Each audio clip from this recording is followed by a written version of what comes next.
Hello friends, welcome to E-Pathshala. I am Shagun Sharma, Assistant Professor in Political Science in Government College for Girls, Sector 42, Chandigarh. The paper is Foreign Policy of India and the module is India-Pakistan Relations. India and Pakistan have always been involved in disputes. Despite having a shared common history, shared colonial masters, and a common historical background, both the countries could not begin their friendship, and ever since their formation they have been involved in different disputes.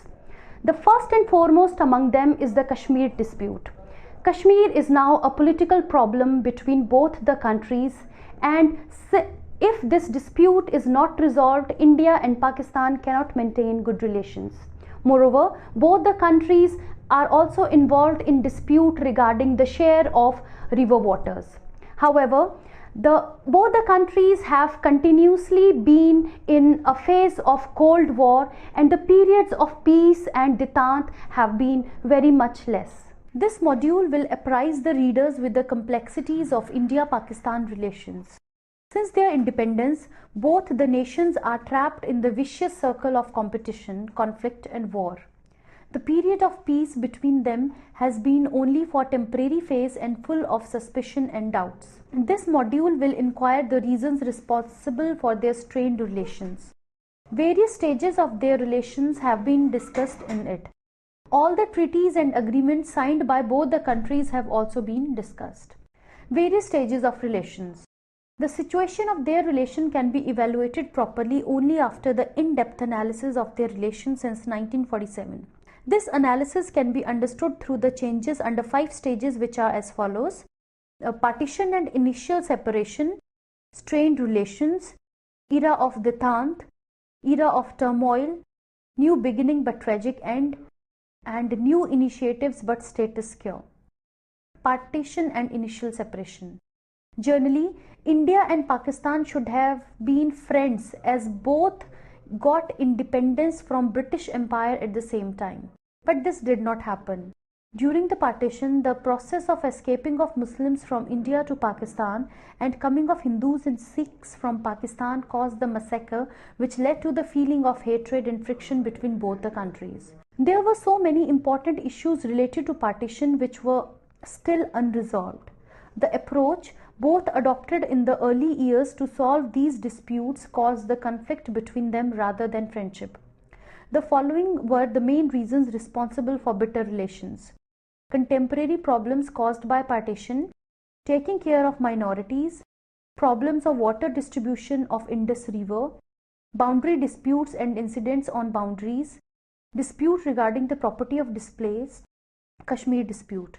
4 contemporary problems emerged out of partition between India and Pakistan have been responsible for tension in relations of both in the early years. These disputed issues were division of boundaries of Punjab and Bengal, division of army, division of civil services, and government property and problems of debt. Though most of these disputes were solved in some early years, but the impact of mutual bitterness during this period is clearly visible on the relations of both. As a result of mutual suspicion, both went on the path of separation rather than cooperation. The second issue associated with partition was related to taking care of minorities. An agreement was signed by Nehru and Liaquat Ali on 8th April 1950 to solve this problem. As a result, the severity of problem decreased. But this problem persisted even in later years up to some extent. The main problem associated with partition was regarding the distribution of water of Indus River and its tributaries. The first dispute in this regard erupted on 1st April 1948 when India stopped the water flowing to the Pakistan for not paying the amount of water charges to the Indian province of Punjab. Pakistan alleged that India is not giving the water in proper quantity. On the other hand, India alleged that Pakistan is not searching for alternative sources for the development of its province in Punjab. In this context, World Bank accepted to mediate on 5th February 1954 and presented a detailed plan for this region. This plan was accepted by both the countries after some amendments on 19 September 1960. Hence, this problem was solved in 12 years with the satisfaction of both countries. Boundary dispute has been another important issue caused by partition. In West, the boundaries of both were 1503 miles long. In East, the length of boundary was 2481 miles. Hence, a long time was expected to demarcate these boundaries. That's why, time to time, small incidents often took place for the actual lines of boundaries. The matter of dispute erupted by the demand of 3,500 square kilometers of this total region raised by Pakistan in its favor.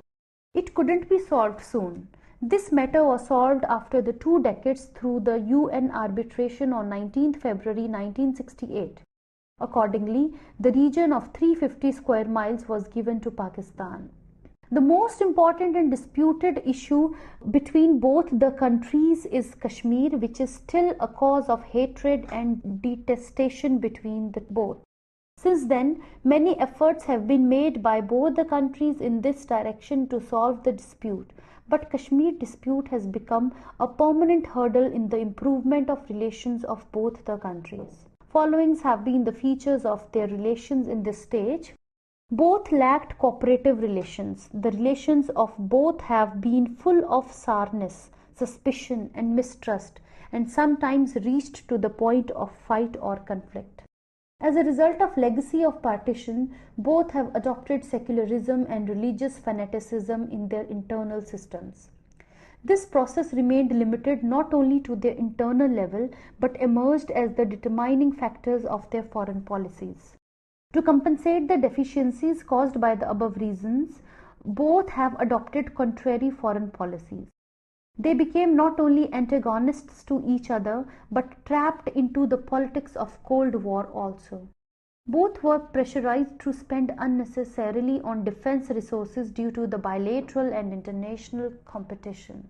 In this way, it is clear that the beginning of relations of both the countries was not good but was based on the feelings of hatred, as a result of which both adopted the contrary foreign and domestic policies. Consequently, the gap between the two kept on increasing, and there always remained the lack of possibilities of cooperation. Strained relations. The period of Indo-Pak relations from 1955 to 1971 has not only been very sensitive, but can also be called the final point of conflict.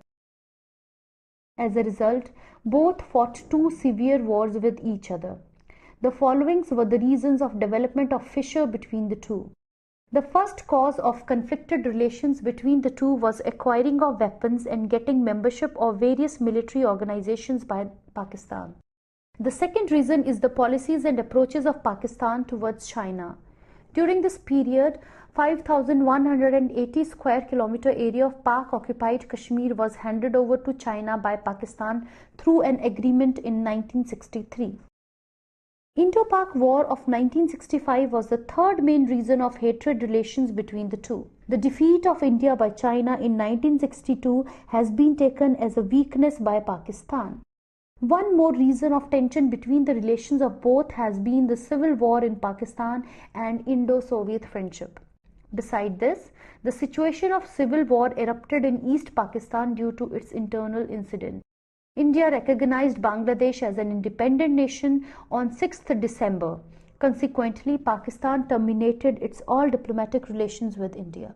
As a result, with the process of formation of Bangladesh, an era of conflicted relations between both reached to climax. This war caused the basic changes in India's foreign policy. These changes were as follows. As a result of this war, India's foreign policy kept on increasing closer to Soviet Union and gaps increased in relations with America. This war caused the basic change in China's position. Pak, China, America triangle also declined. This war established the India's image at least as a regional power. Simultaneously, it paved the way for India to play a role in world politics. Era of Detente. Important changes took place in Indo-Pak relations after the War of 1971. Accordingly, both the countries tried to improve their relations in 1970s on the real grounds. This change in Indian context was its emerging strong position in South Asia. Besides, it was the increase in India's international credibility and recognition of its strategic capability also.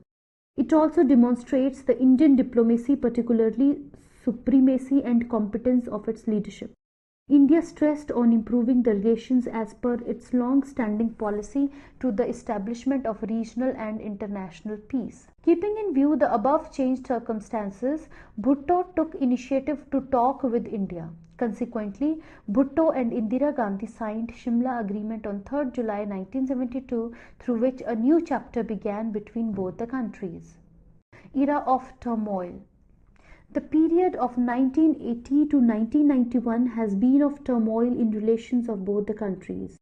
The interference of Soviet Union in Afghanistan not only ignited the era of new Cold War, but also caused the birth of new equations in the relations of South Asian nations.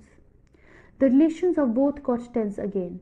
Following were the reasons responsible for bitter relations of both the countries in this changed internal and international environment. India did not oppose openly the intervention of Soviet Union in Afghanistan. On the other side, the relations of Pakistan and America continued to grow. Increased military expenditure and weapons by both the countries. Acquiring the nuclear capability by both the countries also have been a cause of discord between the two in this decade. Another issue associated with the nuclear capability has been the acquisition of missiles by both. The dispute of Siachen Glacier has also been an important reason of tension between the two. India and Pakistan also have differences on the role of superpowers in Indian Ocean. However, both support the UN Declaration of 1971 on India-Ocean Peace Zone, but Pakistan does not oppose the establishment of military bases by America in this region. Contrary to this, India is against to any kind of military activity in this region. Pakistani support to terrorists in Punjab and Kashmir has also been an important reason of differences between the two. In 1987, the issue of dispute between the two was the annual military exercise conducted by both the countries. Brass tacks exercise caused the tension to Pakistan and Zarb-e-Momin to India. Keeping in view the preparations of brass tacks, some scholars termed it as Fourth War. Due to above reasons, the gaps instead of closeness increased between both the countries in this decade. Beside this, Kashmir issue was also raised by Pakistan at international fora time to time. But it doesn't mean that both were inspired for war. Time to time, some efforts were made to develop the confidence between the two. The following were the confidence building measures on which both the countries agreed in this period. Both countries agreed in December 1988 not to attack on nuclear installations of each other. Both countries agreed on 6th April 1991 to provide prior information about their military exercises to be conducted. Both countries agreed to establish hotlines between the director generals of their countries responsible to military action and to stop the encounters on the basis of wrong estimation. Both countries agreed on 6th April 1991 to let the military aircrafts of each other to travel on special air routes. They also agreed in August 1992 to let military aircrafts of each other to take off and travel. Both countries agreed on the ban of using the chemical weapons during war. Beside this, there were some other issues also on which the dialogue continued but couldn't be culminated into agreement. In this way, some progress is visible towards increasing the trust between both the countries. However, beside the above military and non-military confidence building measures, some economic commissions were also formed through which the list of commodities for import and export between the two was finalized. 5 nuclear tests by India under Pokhran II and on 11th and 13th May 1998 and nuclear test by Pakistan on 30th May 1998 witnessed a new turn in the relations of both the countries. Acquisition of nuclear power status by both the countries encouraged the nuclear proliferation and nuclear arms race in South Asia. Simultaneously, as a result of this process, a positive change was also witnessed in their relations. This positive change can be called a new beginning in their relations. After the test of 1998, both the countries initiated the talks with each other, but no concrete result came out. New beginning but tragic end. Prime Minister Vajpayee's Lahore visit by bus on 20th February 1999 added a new dimension in the relations of both countries. Followings were the reason responsible for this changing diplomacy between both the countries. Regarding talks on nuclear non-proliferation, India was reduced to a peripheral nation. Hence, it wanted to express its nuclear non-proliferation policy in a more clear way through new efforts. More and more pressure was increasing on both the countries to sign comprehensive test ban treaty on becoming the nuclear power states. After the test of May 1998, it was necessary for both to control their nuclear capability. Hence, confidence building measures were necessary for both. The pressure of America was also increasing on both countries after nuclear tests. The visit of American Deputy Secretary of State Strobe Talbot to both the countries was seen in this context. Internal situation of both the countries was also responsible for this up to some extent. Above all, pressures were temporary, but it was a tough challenge for both countries to strengthen their economy in post-Cold War period. As a result, change in their relations was essential. The process of nuclear tests has fastened it and it developed rapidly. Three main documents, Memorandum of Understanding, Joint Statement and Lahore Declaration were signed during the two-day visit of Prime Minister Vajpayee to Pakistan. The visit by Vajpayee was not important symbolically only, but it can be considered as a new beginning between both the countries. Followings were the outcomes of this visit regarding the relations of both the countries. This visit developed the level of dialogue between the both. Now both the countries will be able to talk on three levels: Prime Minister, Foreign Minister and senior government officials, along with the dialogue on political levels. The agenda was decided very comprehensively. Hence, both are becoming capable for having integrated and composite dialogue on the issues like security, nuclear deterrence, disarmament, WTO, information technology, etc. Due to the scope of trade dialogue, now both can advance the process of improving the relations by selecting some of the subjects through mutual consent. Mutual trust will increase through dialogue between the both. Both demonstrated the positive attitude by accepting the weakness and faults openly, which will be helpful in dialogue. Both have denied the possibilities of external interference by demonstrating the faith in Shimla Agreement. External powers have received a signal through this initiative of both the countries that they are capable of solving their disputes mutually. Hence, these efforts by both will provide a base for cordial relations by improving their relations. Kargil War and again strained relations. Before the results of Lahore Declaration came, Pakistan turned the mutual relations again in hatred by opening the Kargil War on India. This war terminated the 3-month-old peace process. Lahore sentiment and bus diplomacy died due to this. This proved another Siachen between the two. In many respects, this war was equal to the wars of 1947 and 1971. Somehow, war has affected the relations of both the countries in a broad way. Among them, main points are as follows. The illusion washed away that through this war, the nuclear capability will play the role of prevention. The long-term impacts of Lahore sentiment finished. It means Lahore sentiment got terminated. The serious danger of extremism established in the near neighborhood. Through the coordination of Mujahideen, Taliban and many Islamic organizations by Pakistan, this crisis, being limited not to the boundaries of both countries only, became the most serious by associating itself with Western and Central Asian republics. Now, the possibilities of internationalization of Indo-Pak disputes and outside interference in this region increased.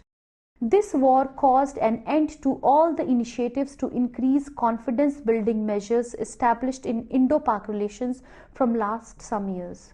Agra Summit. In 2001, due to many reasons, the round of talks started again between both the countries from Agra summit on 14th to 16th July 2001. But due to the adamant attitude of both the countries on their issues, made this summit total failure and the process of talks between the two blocked. Operation Parakram. After that, Indian Parliament was attacked on 13th December 2001 by the terrorists of Pakistan-based two important terrorist organizations, Lashkar-e-Toiba and Jaish-e-Mohammed. Keeping in view the seriousness of this attack, Indian Prime Minister Vajpayee declared the final war. In this way, India started its Operation Parakram in December 2001 with the deputation of forces on the border. This operation was an example of retaliated diplomacy by India against Pakistan. Initially, there was an idea to attack the terrorist training camps across the border, but India did not go for war even after the fixation of dates twice and for starting the war. This program was more a political diplomatic activity through which it was to accept the efforts taken by international community in this direction, along with mounting the pressure on Pakistani government. As far as question of impact of this program was concerned, no special influence was seen on Pakistan. Pakistan tested 3 missiles within 4 days in May 2002, perhaps only for this reason. In this way, the Operation Parakram of India failed without any results. A new initiative but status quo. Vajpayee took a new initiative on 18th April 2003 during his Srinagar visit by extending the hand of friendship towards Pakistan. Beside this, parliamentary delegations of both countries also visited each other at the level of track 2 diplomacy to develop the relations among the people. Under these initiatives, both the countries declared many steps to increase the confidence building measures to each other, and some steps were also taken actually in this regard. In the coming time, both the countries reached on consent to take steps to increase both strategic and non-strategic confidence. On the basis of these, some positive decisions or rounds of talks began on ceasefire and military communication, nuclear missile management, solution of disputed issues, economic issues, people-to-people contact, disaster management and means of control on terrorism, etc. But the terrorist incident of Bombay on 26 November 2008 derailed the relations of both countries again. Mutual relations between both again died for not stopping the terrorist activities by Pakistan and for not handing over the culprits associated with this crime to India or not punishing them on their own. To conclude this module of India-Pakistan relations, we can say that it is very important and crucial for the world peace that both the countries maintain their friendship and they forget their disputes. The issue of terrorism has been encircling both the countries. So, first and foremost objective among the foreign policy of the countries, of both the countries, should be the fight against terrorism. Kashmir issue is one such matter which needs to be taken into consideration when the foreign policy of both the countries are concerned. Moreover, the economic ties between both the countries will help in improving the relations. People-to-people contact and mutual bilateral relations will also help between the both countries.